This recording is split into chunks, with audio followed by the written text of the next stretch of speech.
కొనొచ్చువా guys, ఒక 2-3 days గా print ఇంకా సోషల్ మీడియాస్ లో మీకు కంటిన్యూస్ గా వినిపిస్తున్న పేరు హెచ్ఎంపీవీ. సో ఎందుకు దీని గురించి అంత పానిక్ అవుతున్నారు? కోవిడ్ కి దీనికి ఏమన్నా రిలేషన్ ఉందా? సేమ్ కోవిడ్ లాగానే మన హ్యూమన్స్ కి చాలా మందికి ఇన్ఫెక్ట్ అయ్యి డెత్ రేట్ అనేది పెంచుతుందా? ఇలాంటివన్నీ ఒకసారి చూద్దాం. సో గైస్, ఒక 1 మంత్ గా చైనాలో హెచ్ఎంపీవీ కి సంబంధించిన కేసెస్ చాలా ఎక్కువ అవుతున్నాయి. సో ఫార్ మనం భయపడినట్టే ఈ రోజు ఒక 2 కేసెస్ మన ఇండియాలో కన్ఫర్మ్ అయ్యాయి, అది కూడా బెంగళూరులో. ఈ వైరల్ ఇన్ఫెక్షన్ మన ఎన్సీఆర్టీ లో చదివాం కదా, వైరల్ అనేవి నెయిదర్ లివింగ్ నాన్ లివింగ్, అవి ఆబ్లిగేటరీ పారాసైట్. హోస్ట్ లోకి వెళ్ళాకే వాటి యొక్క living properties and science and symptoms ని అవి ఎగ్జిబిట్ చేస్తాయి. ఈ రోజు మార్నింగ్ హెల్త్ మినిస్ట్రీ కన్ఫర్మ్ చేసింది 2 హెచ్ఎంపీవీ కేసెస్ అనేవి ఇండియాలో కన్ఫర్మ్ అయ్యాయి. వాటి సైన్స్ అండ్ సిమ్టమ్స్ ఏంటి, ప్రివెంటివ్ మెజర్స్ ఏంటో ఒకసారి చెప్తాను మీకు. సేమ్ ఈ వైరస్ కూడా కామన్ కోల్డ్ లానా ఫ్లూ లానో చాలా సిమిలర్ గా ఉంటుంది. డ్రాప్లెట్ ఇన్ఫెక్షన్ ద్వారా స్ప్రెడ్ అవుతుంది. పర్సన్ టు పర్సన్ కాంటాక్ట్ ద్వారా, వాళ్ళ ఆబ్జెక్ట్స్ ని మనం యూజ్ చేయడం వల్ల ఇలా ఇన్ఫెక్షన్ మన పక్కన ఉండే వాళ్ళు దగ్గడం తుమ్మడం వల్ల ఆ ఇన్ఫెక్షన్ అనేది మనకి ఈజీగా స్ప్రెడ్ అయ్యే ఛాన్సెస్ ఉన్నాయి. And one more very important thing, బెంగళూరులో అది కూడా ఇద్దరికి ఆ డిసీజ్ ఉన్నట్టు కన్ఫర్మ్ అయింది, ఆ వైరస్ ఇన్ఫెక్ట్ అయినట్టు కన్ఫర్మ్ అయింది. ఒకరేమో 3 month old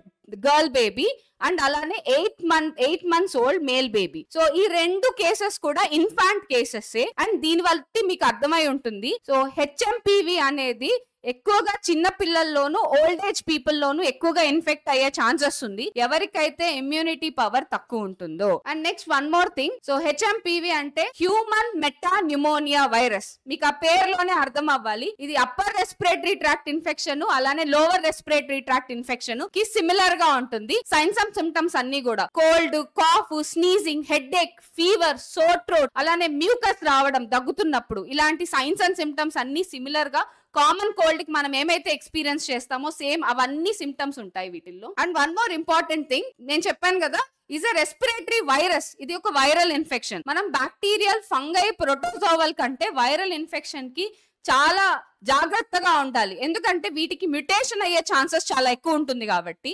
respiratory virus that can cause upper and lower respiratory tract infection including pneumonia. మన ఎన్సీఆర్టీలో చాలా క్లియర్ గా కామన్ కోల్డ్ అయితే అప్పర్ రెస్పిరేటరీ ట్రాక్ట్, న్యూమోనియా అయితే లోవర్ రెస్పిరేటరీ ట్రాక్ట్ అని చదువుకున్నాం కదా, కానీ ఇది రెండిటి యొక్క సైన్స్ అండ్ సిమ్టమ్స్ ని ఎగ్జిబిట్ చేస్తుంది. And one more thing, signs and symptoms కి వచ్చేసరికి cough, fever, running nose, headache, tiredness, ఈ సిమ్టమ్స్ అన్ని యూజువల్ గా ఒక 2 to 5 days అయితే ఉంటాయి. మనకి ఆల్రెడీ మన ఇండియన్ పాపులేషన్ లో చాలా మందికి కోవిడ్ అటాక్ అయ్యి మన ఇమ్యూనిటీ పవర్ కొంచెం తగ్గుంది కాబట్టి, సో మనకి వచ్చి ఈ అవుట్ బ్రేక్ అయ్యే ఛాన్సెస్ ఎక్కువగా ఉన్నాయని చెప్పి అందరూ పానిక్ అవుతున్నారు. And one more thing, complications కి వచ్చేసరికి పర్టికులర్ గా యంగ్ చిల్డ్రన్ కి, so such as bronchitis, pneumonia, ఇవన్నీ అక్కరయ్యే ఛాన్సెస్ ఉంటాయి ఇది వచ్చిన తర్వాత. పర్టికులర్ గా ఇంకోటి ఏంటంటే విషయం, హెచ్ఎంపీవీ అనేది కొత్త వైరస్ ఈ రోజే రీసెంట్ టైమ్స్ లో ఇది డిటెక్ట్ చేశారా అంటే, సో కానే కాదు. హెచ్ఎంపీవీ అనేది ఇది ఎప్పుడో 2001 లోనే ఈ హెచ్ఎంపీవీ గురించి మనకు తెలుసు. వెరీ రీసెంట్ గా డిటెక్ట్ చేసిన వైరస్ అయితే కాదు. ఈ HMPV similar to Covid. So నిజం చెప్పాలంటే కోవిడ్ కూడా వైరలే, హెచ్ఎంపీవీ కూడా వైరలే.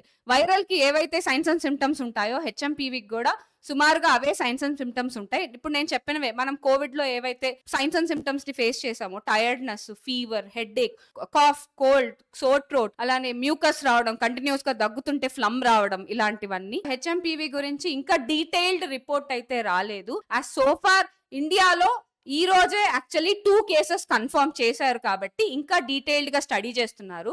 యాజ్ సో ఫార్ చెప్పాలంటే ఎవరు చాలా వల్నరబుల్ ఈ డిసీజ్ కంటే, చిన్నపిల్లలు అలానే ముసలి వాళ్ళు, ఎవరికైతే ఈ డిసీజ్ వచ్చే ఛాన్సెస్ ఎక్కువగా ఉంటుందో, చిన్నపిల్లలు, ఏజ్డ్ పీపులే కాకుండా ఎవరికైతే ఇమ్యూనిటీ రిలేటెడ్ గా వాళ్ళకి ఇబ్బందులు ఉంటాయో వాళ్ళకందరికీ ఈ డిసీజెస్ వచ్చే ఛాన్సెస్ ఎక్కువగా ఉంటాయి. కాబట్టి guys remember one more thing, దీనికి వ్యాక్సిన్ ఉందా అంటే లేదు.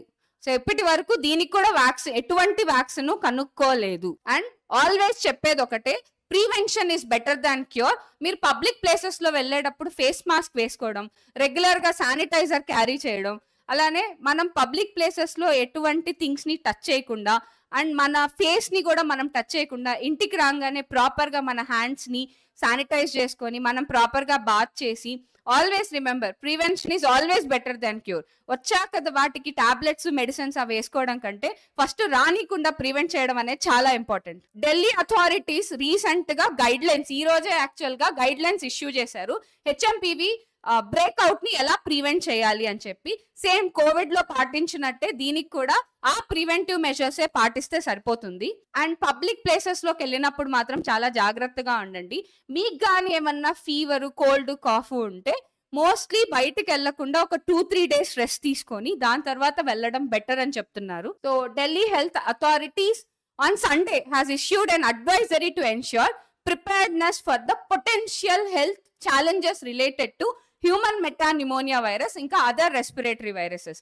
సో నిజం చెప్పాలంటే ఆల్రెడీ కోవిడ్ లో మనకి ఎక్స్పీరియన్స్ అయ్యారు కదా, మొత్తం ఆల్ ఓవర్ ఇండియా మనం ఫేస్ చేసిన సిచ్యువేషన్స్, దాన్ని బట్టి కేర్ఫుల్ గా ప్రిపేర్డ్ గా ఉండమని చెప్తుంది మన గవర్నమెంట్.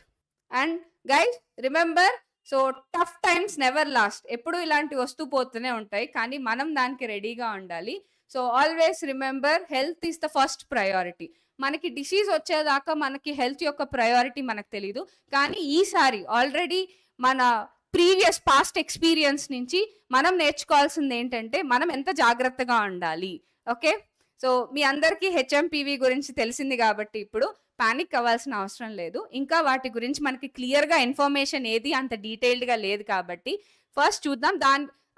అంతకు ముందు కంటే కూడా మనకు వచ్చే లోపలే మనం సేఫ్టీ ప్రికాషన్స్, మెజర్స్ తీసుకొని రానీకుండా ప్రివెంట్ చేయడమే better. Okay, so thank you so much. So guys, ఇవి మీ ఫ్రెండ్స్కి, ఫ్యామిలీకి, అలానే మీకు ఎవరైతే మీ వెల్ విషర్స్ ఉంటారో వాళ్ళందరికీ ఈ వీడియో షేర్ చేయండి. అసలు హెచ్ఎంపివి అంటే ఏంటో ముందు తెలుసుకుందాం. Okay, thank you so much and bye bye.